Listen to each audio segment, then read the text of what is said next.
Yeah, it's your boy Crypto Blood, and welcome to another Kicking It session. And today, guys, I'm very excited about this one. Kevin Rose, EOS New York. I've got him on today, guys, and we're going to talk about EOS being the best suited blockchain for mass adoption. I personally believe so, and we're going to talk to an expert, one of the top 21 BPs, about this very topic and just all EOS today, guys. So we're gonna get into it. My guy, Kevin Rose, how are you, man? Hey, thanks for having me. I'm good. How are you? Good, man. We had a little mix-up yesterday. I was actually hoping you rescheduled because I think Sunday night I realized it was scheduled for Memorial Day weekend, and I'm like, I hope he reschedules. And that's the thing with it's funny being in the space that we're in. There's no such thing as off hours. Like the Dow Jones market closes, crypto markets do not close. There are no holidays. No, it does not care what is going on in your life or what time it is. It never sleeps. Yeah. So it's all good. We're recording now, and I'm glad to have you on. So I guess we can kind of kick it off, man. Tell me a little bit about yourself, how you got to this point, man, to be a top 21 block producer for EOS. Did you start with Bitcoin? Was that kind of your foray into cryptocurrencies, or how did it all come about? Yeah, it seems like that there is this there's this journey that people go on where they first hear about Bitcoin, then they learn about blockchain behind it, and then they probably learn about Ethereum. Mm-hmm. So it's Bitcoin as a digital store of value, the technology that enables that store of value, and then Ethereum as a programmable store of value. The journey that I went on was a little truncated. So my buddy basically proverbially grabbed me by the collar and said, "You have to pay attention to what's going on here in blockchain. This is a once in a lifetime opportunity. This is the ground floor of massive change. So wake up." And so I got into it in very early 2017 and just tried to learn and read everything that I could, just listening to YouTube videos on my long commutes in my previous career, which was working on marketing advertising for Fortune 500 automotive companies. Okay. And then it was actually the day that my daughter was born in the recovery room that we decided to become a block producer. But the reason that we got there was first we read the EOS white paper, myself and my co-founder, Rick Schlesinger, probably a dozen times. And what drew us to it was the one that it described an end user type application, a retail use case that is already widely adopted. And that's the app store on your phone or the web application, things that you use every day to facilitate your life. And when we started to read the white paper and we saw this idea of a block producer and that they would be elected and delegated proof of stake and and going back and learning more about BitShares and Steemit, we thought to ourselves, this is going to be a massive communications challenge because you're being constantly voted on every 60 seconds by token holders around the world of different cultures, of different languages that have different incentives and different priorities. And you're never going to get to talk to them directly or know why they vote the way they do. And I said, first mover advantage is important here, but we can do this. I think we can do this. And we decided to do it. And we've been a top 21 block producer since launch. And we're very thankful for that and thankful for every vote that we get. Large and small, and we've been coming up on the 1 year anniversary, and we've never missed a round. We've never missed a round of block production. Nice. So we're gonna get into the details of your operation, New York, EOS New York, and all of that. First, though, I'm just gonna kind of give you a little bit of background about my audience. A lot of them follow Cliff High, Big Swear, and a lot of the people, more so Bix, and he's a friend of mine, but he's put out a lot of information about EOS that has really made people decide to kind of turn off or turn away from what EOS IO is and what type of groundbreaking technology you guys are trying to do there as a community. Tell us a little bit about DPoS and how it's different than just proof of stake. There is a difference. So kind of go through that for us. Sure. So the promise of EOS is the ability to increase throughput through a trade-off of reducing the number of nodes that are assembling transactions into blocks. What you're doing in proof of stake is that you're committing your stake to being a part of the actual consensus process. And what you're doing here is you're delegating your stake, your skin in the game, to an organization that has volunteered themselves to operate a little above what the average, proof of stake thing is that you're thinking of. So, for example, we run world-class infrastructure out of a tier 3 data center in South Africa, and we've got a number of different failovers around the world, and it's those kinds of nodes that are required to be able to process these transactions very, very quickly, arrive at a last irreversible block, and commit the transactions to the chain and broadcast them to all validating nodes, et cetera, et cetera. So in delegated proof of stake, you are taking your skin in the game and saying, you, block producer, I have researched you. I believe that you are running what the network needs in terms of infrastructure, and so I'm gonna vote for you. And those votes happen every 60 seconds. And there's been tons of turnover in the top 21 since launch. And, fortunately, we're not one of those that have turned over, but that's basically what DPoS is. Right. And so is DPoS more or less centralized than the current consensus algorithms that we all know about? Like, is Bitcoin more centralized than the DPoS model, in your opinion? I don't think it's really helpful to compare the two, because decentralization is, for many people, it's a goal, and I don't know if it is the goal. And there have been some Dan Larimer quotes that were famously published that have to do with that, but decentralization is a tool. And the degree to which you're decentralized should be appropriate to meet the goals that you're trying to achieve. Right. And it's a gradient, right? It's not a binary thing. Yeah. It's not, and very few things are. And in fact, I haven't really seen much effort to mathematically describe the decentralization of any blockchain network. And I was doing a little bit of research myself, where there was this interesting group, and their name escapes me, but they developed this school of thought of the minimum Nakamoto coefficient, which is basically breaking down any blockchain into subsystems and then saying you are as decentralized as your least decentralized subsystem. So it's not just about saying for the validating nodes, how diverse are they? And there are thousands of validating nodes on EOS, by the way. There are 21 block producers, but a validating node is not just a block producer, and there are actually 90 paid nodes in standby that can come in at any point.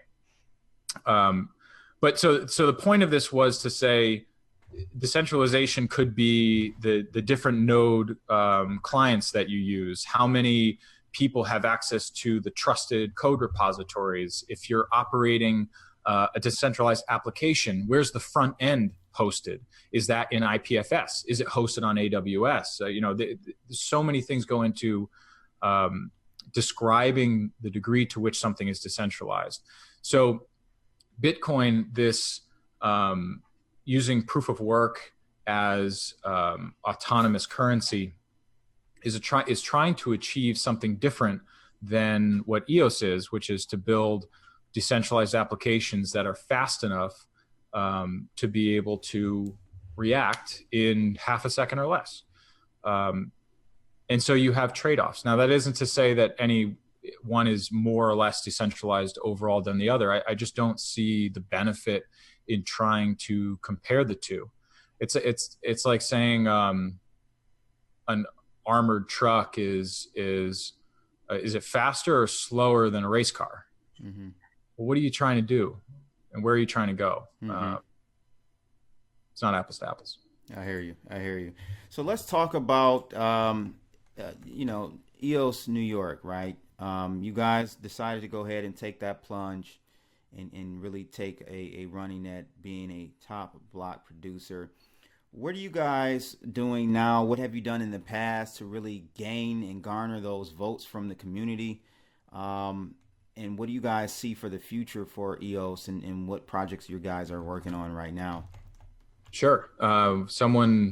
I once witnessed somebody ask someone within the EOS community, how do you become an EOS block producer? And this person replied, and this reply stuck with me, was run the EOS IO software and then convince the world to vote for you. That's essentially it. And so what we focus on are how can we make the most impact possible? What's the most scalable, impactful solution we can provide the community? And so we've done a number of different things. We've taken great interest in governance, trying to guide the EOS ecosystem in the best way we can, because we're operating in this ecosystem 24 hours a day, and it's all we think about. So recently we replaced the interim constitution with the EOS user agreement, which was something we were the primary authors of. And if you've ever heard of the ECAF stuff and arbitration and things like that, that's gone now. Yes.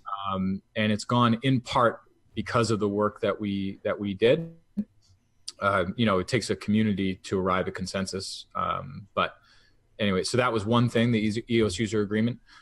We try to work on solutions that emphasize user experience and developer experience. So just right off the bat, key management. When you're talking about decentralized applications, key management is a huge barrier. People can't remember their passwords, let alone a 51 character private key that if they forget, they're dead in the water, right? So we're working on the EOS Metro, and you can actually pull this website up if you like. It's eosmetro.io. And we want this to be, that's a Medium article that we wrote. We want this to be the easiest to use hardware wallet for EOS, period.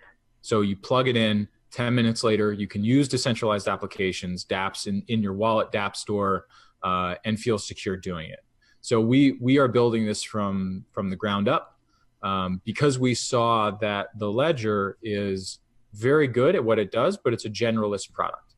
Right. So we want this to be built for EOS. And actually, we maintain the Ledger app for EOS. We work on it. We work on it with Ledger. And we hired a consultant to be able to manage the workflow and the pipeline for any updates to the EOS app. So there are a number of, I'll send you a list of the things that we're working on, but it's a lot of stuff. Those are those two big things. And yes. Yeah, I saw the Metro, and I think this is very good. And these are the types of steps we need to take for mass adoption. I know, you guys always say always adding value, and this is one that's definitely adding value. And really, what intrigued me with EOS, man, is the fact that it's this little one thing, and it's the basic opposite of what Ethereum is doing, and it's that transactions for the end user are free. And I feel like that's the only way we can scale properly and really bring this to the masses, is to have it where I can come in, okay, yeah, there is a small fee to set up an EOS wallet, but I think you guys are working on a way to have it set up for free. Am I correct? Yeah, so that's actually a layer 2 solution called the DApp network, DAPP. We are part of that. That's a whole other conversation. It's like if you're going to do, you have a conversation about Ethereum, and then someone goes, yeah, well, describe Loom. But it's a little different than Loom. So that's a whole other conversation itself. But it's using virtual accounts. But the really cool thing that's happening besides that, is very cool. What different dApps are experimenting with is this tiered system of accounts. So there's this great company in Korea called ITAM Games. I've been talking about them for weeks, but they offer you an account a couple different ways. The first is you can just start playing their games, and the in-game items are non-fungible tokens that exist on the EOS blockchain, and you can create an account with just an email, right? And that will create a private key that a private public key pair that they have on the back end, okay? And they reserve a line in a database in a table for you. Now, at any point, if you want to then assume control of your account, you can supply the public key and then take it back for yourself. But the point is that you're slowly introducing someone who may not be initiated into blockchain and crypto to what a private key is and what it means to actually manage it yourself. And this is just playing games, right? Yeah. You can't be expected to download a game on your phone and then go, oh, this is a blockchain game, and then spend the next week figuring out what blockchain is. Right, and going to buy tokens to actually access the DApp, right? Yeah, like it's just, and that's another thing is token liquidity, and I mean, I think that's sort of everybody's problem, right? Which is the government waging war at the event horizon where fiat and crypto meet. That's a problem we're all working with, but yeah. So what are you guys as BPs doing to? I know one of the big criticisms of EOS initially was the fact that a lot of the BPs were running on AWS. So that's a central point. We were running on AWS. So imagine this situation. The blockchain launched. You are an independent group who bootstrapped a block producer, who invested your own money into the creation of the company, spent months and months and months figuring out all the back-end business stuff, then also working with the software, everything that goes into creating a blockchain business. And then you are presented with the challenge that once the network goes live, because it wasn't when we started, right? We started it months prior. You may or may not have a job. Okay? So would you be purchasing tens and tens of thousands of hardware when you didn't know? Right. No, you wouldn't. That would be a bad decision. And there were block producers that did that, and they were not elected, and then they tried to sell their hardware to us. That was a bad decision that they made. That was a sunk cost. So what we did was we laid out a roadmap that said we're going to start on AWS, but we didn't have AWS only, because we distributed it across Google, AWS, different providers, different regions around the world, because that's important too. Yep. And then we said in our roadmap, we're going to launch bare metal infrastructure, and we're going to put it in a tier 3 data center. And depending on where the nodes are located around the world, we will make a decision on where to drop ours. And we chose Africa because there are no top 21 block production nodes in Africa. So we wanted to make that cutoff because the speed of the blockchain matters with regard to latency. Yeah. So yeah, it absolutely was a criticism, but we had just launched, and it was a prudent business decision. So now, how many are still kind of reliant on AWS, or have a lot of them done with what you've done, kind of migrated away from that core? I think there are still a few. I wouldn't say that everybody has, but you're able. So there are a number of community built tools that will show you objective performance metrics of, they ping the block production node in a certain way. Well, actually, you can't ping the node directly. It's behind layers of different servers to protect itself. But, you ping it indirectly, and then it returns some data, and then you can publish it, and you see in comparison to how it does against all the other block production nodes. But I wrote it down the other day. I think we've improved the computational efficiency, which is CPU, and on EOS, it is one of the resources on chain, right? Mm-hmm. By 90%. We've improved that through improvements of general blockchain infrastructure from BP to BP, but also because of the EOS.io software improving generally as well. So to answer your question, many have, not all have. It's no longer a concern within the community, nor a concern that I hold. Okay, good. So let's talk about the current state of other smart like contract blockchains like Ethereum, and them trying to move to Ethereum 2.0. What is your take on Ethereum? And I'm assuming you kind of took that Bitcoin to Ethereum to EOS roadmap for yourself. What was wrong with Ethereum that made you say we need something different? Every single blockchain has challenges. Absolutely. I don't think that it's constructive nor fair to say Ethereum has these problems, therefore it won't work. I think it has obstacles and challenges that people recognize, and they're working to mitigate them as much as they can.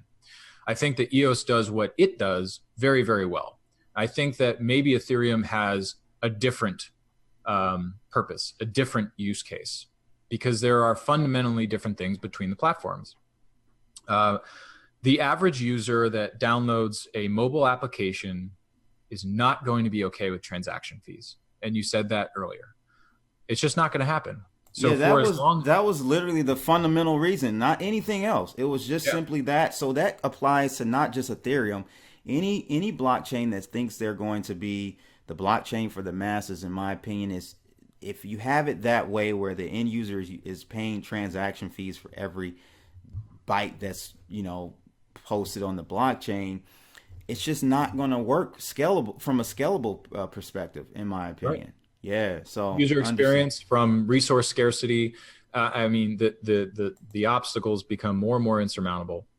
But EOS isn't without its own journey to overcome these challenges as well. Now there are free transactions, but the token, the resource model on EOS is just architected differently. Now you can essentially what you have is a rate limiting algorithm that says you purchase these tokens, you don't need to burn them if you want to transact. It's just a renewable resource. It's basically like Ethereum is powering your house by burning coal in the corner fire, and EOS has some solar panels on top of the roof, and each day they provide more and more power. You don't have to go out and buy more coal.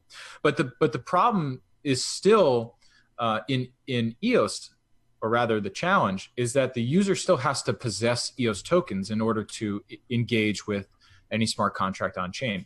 Now, EOS is actually going to be undergoing a coordinated hard fork, which is required for any consensus changing upgrades that will allow the dApp developer to assume all the costs on behalf of the user transacting. So an account will be able to be created. They can have their private key if they so choose to. And then the developer can say, bill me for everything. That is the importance of that feature cannot be understated, in my opinion. Right. So what other challenges does EOS face going forward? I mean, I'm looking forward to the announcement in June 1st with Block One and what's going on there. But before we get into that, kind of give me, because I like to show both sides of the coin and be very transparent and everything. What challenges do you see still facing EOS today?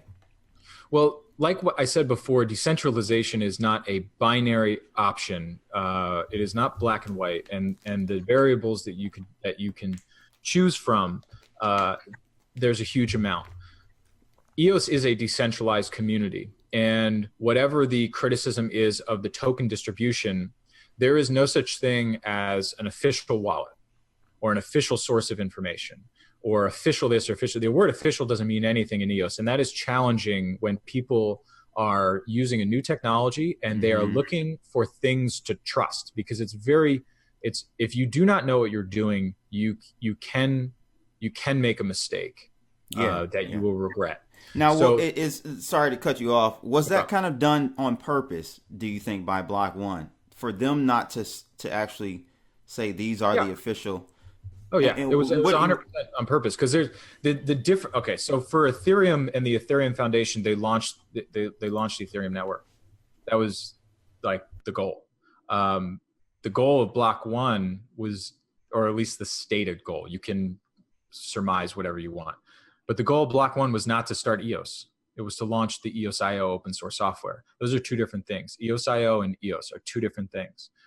EOS was launched by the community with, of course, consultation from Block One. You know, they are the primary contributors to the EOS.io software, but they're not going to put out an official wallet. They'll put out tools. And honestly, sometimes we step on each other's toes, the community developers in Block One.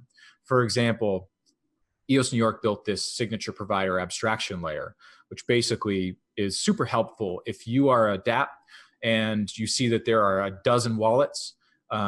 You have to go to those wallets and figure out how they all work and code for them individually and support them individually. It's a freaking nightmare. What we built is a layer that connects the two. You code once and you support many. We launched that in January. A couple months later, Block One launched a similar product. Both are open source, both are free. And us being much smaller than Block One, and we all know their war chest is massive. We don't want to compete with them on free software. Mm-hmm. And we're always trying to allocate our resources very, very methodically and carefully, because again, our job security is 60 seconds long. So not knowing what Block One is doing is a challenge for the community, because we're all trying to figure out where we put our time and money. You know, they have a lot of time and money and they're not sharing a ton, and we don't have a lot of time and money and we're trying to share everything that we're doing. So there's this disconnect. That's a challenge. I didn't think about that. That definitely would be a challenge, operational challenge for BPs. Yeah. I mean, for everybody, you know, I mean, when we're building a hardware wallet, if they come out with a hardware wallet, you know, that will be a significant challenge. Yeah. So, okay. So let's hope that's not the announcement on June 1st, right? Fingers crossed. I mean, you know, if it is great for EOS and EOS.io, not great for us, but you know, EOS doesn't care about us. We're one block producer, right? You know, they shouldn't care about us. But just to recap the challenges, I think it is users don't know where to go. They don't know where to start. And we're actually working on something to help mitigate that. We have partnered with the EOS Alliance, which is Brock Pierce and a number of influential people in the EOS community, to build the EOS DAO. And we want to take this word DAO back from that, you know, tragic event in Ethereum history. And we are actually building a nonprofit which operates on the blockchain. And it is a nonprofit dedicated to bettering the EOS ecosystem, similar to like what the Bitcoin Foundation is and the Ethereum Foundation. And we're building that now. And part of what it will provide will be, here is something you can trust. Here's a wallet that has been vetted. You know, here are block producers that we've gathered information on. Here's how to learn about EOS owner active permissions. You know, that's people getting introduced to two key pairs is very confusing. And I know it is, because I've spoken to hundreds of people and explained it to hundreds of people. So that's something that we need to work on, combating the lack of official, and then hopefully Block One lowers its opacity for development following the June 1 announcement. Yeah, absolutely.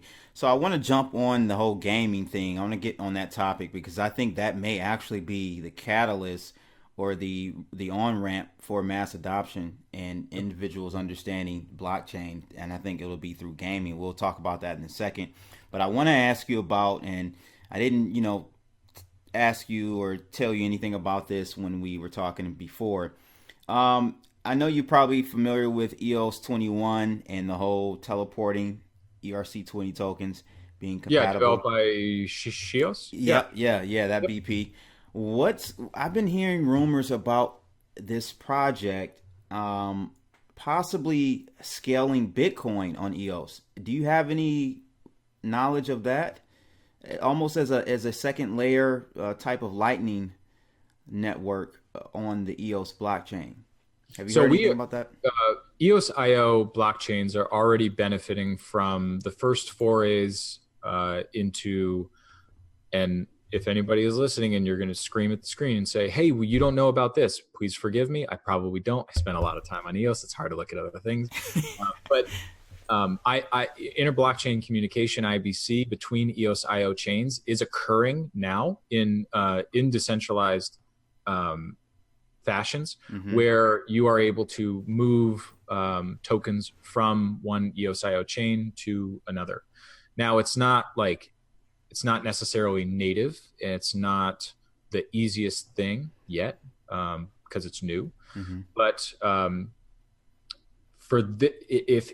if EOS were to scale Bitcoin, depending on what that means for you, it means putting tokens that represent Bitcoin on EOS, which can happen.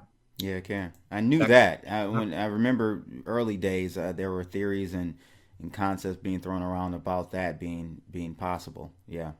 Yeah. It presents a number of questions. The capital threshold of attack of EOS is the cost to install 15 malicious block producers from the spots 21 to 7. And that costs a lot of money, over $500 million. If you wanted to do it right now, you'd have to purchase that many, no, more than that, $800 million right now with the current token price. So then you'd essentially be setting that on fire, right? But so now this is the new, you'd be thinking about this when you're transferring Bitcoin to another chain. You're like, okay, well, how secure is this chain? Well, how much does it cost to burn it to the ground? And that's what you would be thinking for Bitcoin, is how much does it cost to attack it? How much? That's what all these absolutely blockchains are setting up. So there's that to think about. But to answer your question, I have seen people talking about it. I think it is possible. I don't know if it has anything to do with what Block One is going to announce on June 1st. Yeah, I don't think so either. I was just wondering your thoughts about that and the possibility with that. Let's talk about gaming, though. I really see EOS being a great fit for gaming. Well, blockchain is a great fit for gaming. Absolutely, absolutely. And we have some, I think, what VC is just purchased, like Blizzard, or one of the Blizzard former CEOs went and started a new company, and they're doing something on EOS blockchain with gaming. Is that with Mythical Games? And I think so. Yeah. EOS Galaxy. Yep. That's it. Yep. What's your thought? Okay. Yeah. What's your thought on that being possibly the beachhead for adoption, mass adoption gaming? I think that it is the money was the first killer use case. Gaming is the second.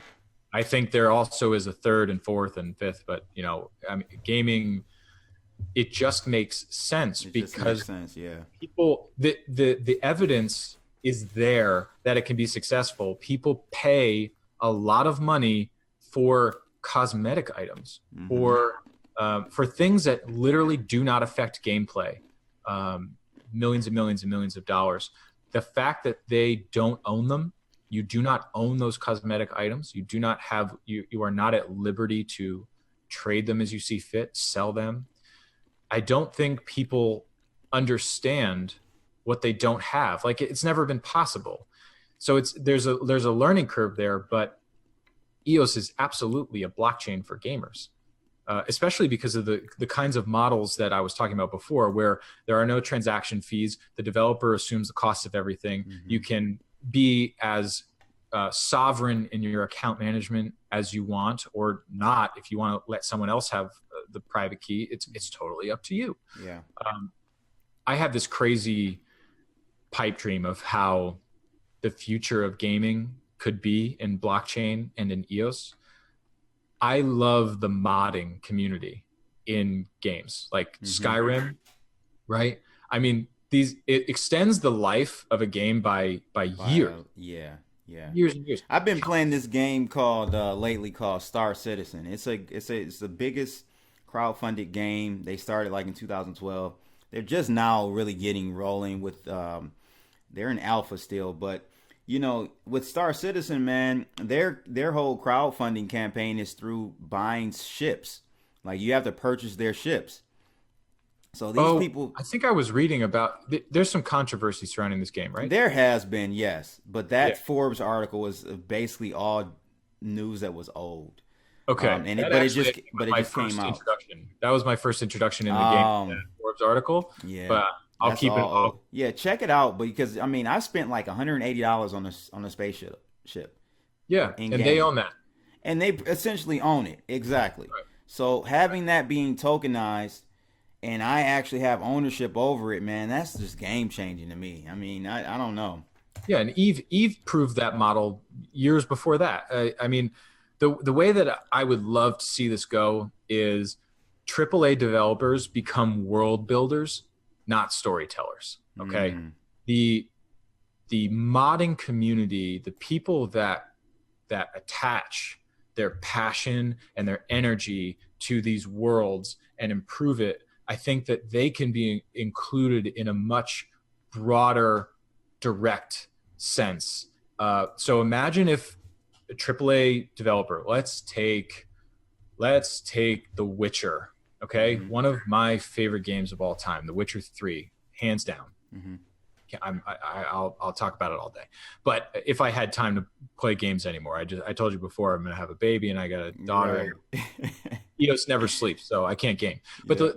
the Witcher 3, okay. So imagine if CD Projekt Red, well, they're probably not the best example because they're actually kind of a small developer, but EA, all right, EA is doing Star Wars, okay? And imagine if EA just took Star Wars and built out the assets. They said, we just build planets, character models, we build the rules of physics, we build the cities, we just do all that. And then you tell the stories. So now imagine an entire ecosystem where you are a storyteller and you pay a kind of a licensing fee to the AAA developer to get access to all of the worlds and the models and the sound, like everything that makes this world interactive. And then you build the episode, you build the story, and it can extend the life of these games in a way that they are already experiencing, but in a way that also directly rewards these smaller modding communities. It empowers an entire new way to operate in this industry. I think that would be amazing because then there's also this huge open marketplace of items that can be traded, bought, sold, and it's just, I love it. Do you get the picture I'm trying to Yeah, paint? absolutely. And I see like combining blockchain with AI and a lot of these gaming teams and houses are now really doing the whole persistent universe, persistent technology where you're able to build out using AI a lot of the assets in the game. So it looks real and you can build out very big as far as scale wise. I see it where you're going to be buying a game title once and it's going to last the whole lifetime of the console that you're playing it on, because there's like you said, you can just continue to build upon it and it grows, and you won't have a GTA 1, 2, 3, 4, 5. It'll just be GTA, and you'll have that for a long time. Exactly. So I pay a fee to EA. I get access to all the models and the characters, and then I build out the stories, and then you can buy the stories from me. Mm-hmm. And a blockchain enables a really low friction environment to have the kind of massive decentralized economy underpinned by tokenized ownership of in-game assets. I mean, it becomes this living, breathing thing. It's gonna be big. I'm telling you, it's gonna VR be happening. big. It's gonna be huge. So, kind of, Kevin, give me your final thoughts on, let's talk about B1 and the announcement coming up in June. What are your thoughts and speculations on that? And just finally, where do you guys see EOSIO and the whole community, EOS community, at the end of the year? Like, what groundbreaking technologies and movements do you see the community making? Well, I think that blockchain was groundbreaking, and EOS.io was groundbreaking, and there are different things we're doing to improve it. But I want it to be this like slow creep. It doesn't need to be this big bang. It just, one day we wake up and it's like, wow, this is really easy to use. Mm-hmm. And it's really cool, and it's really fast, and it's really secure, and it's decentralized, and it's everything that we want it to be. And it just gets there. Mm-hmm. It doesn't have to be this catalyst moment. For Block One, I would love to understand where I shouldn't spend my time as a block producer. I want them to say, here's what we're doing. And I'm like, good, we can cross that off our to-do list. They're going to go do that. We can go do something else. So that's one thing, but that's from my perspective as a block producer. I think that they just bought 3.3 million EOS of RAM. I saw that. I am a skeptical person. I am involved at the lowest levels in EOS. Like I see a lot that happens. That was the first moment where I was like, that is the clearest signal that Block One has ever sent that they are doing something with the EOS blockchain. Undeniable. That's $25 million worth of decentralized storage. Yeah. I'm not sure what they're going to do with it. I'm very excited to find out, but that got me really excited. Yeah, I can't wait to hear what's going on. It's funny, you got Justin Sun over there at Tron saying he's got an announcement all of a sudden in June too. It's gonna be I mean, if I were him, I'd probably be doing the same thing. I saw Ethereum community live stream, and that's fine. I just thought that was interesting. I really think Justin Sun's tactics are tacky. Yeah, it's weird. I went to Consensus and I saw his face on the wall, and I was like, but where's Tron? Why is your face on the wall? What are we promoting here? Justin Sun, baby. Yeah. Hey, power to him. Yeah. So yeah, he's known. He's famous. He's definitely famous. Finally famous, like Big Sean. But all right, man. I appreciate you coming on. Any final thoughts before we wrap up? B1 June is going to be massive. EOS.io is going to become the fabric of the internet. Wow. Yeah, there you have it, people. Kevin Rose, EOS New York. I appreciate you coming on, and definitely would love to have you on in the future when you guys have any updates you want to share with the community. I'll be around. So thanks a lot for joining today, ladies and gents, on this Kicking It session with Kevin Rose from EOS New York. We out of here, people. Out.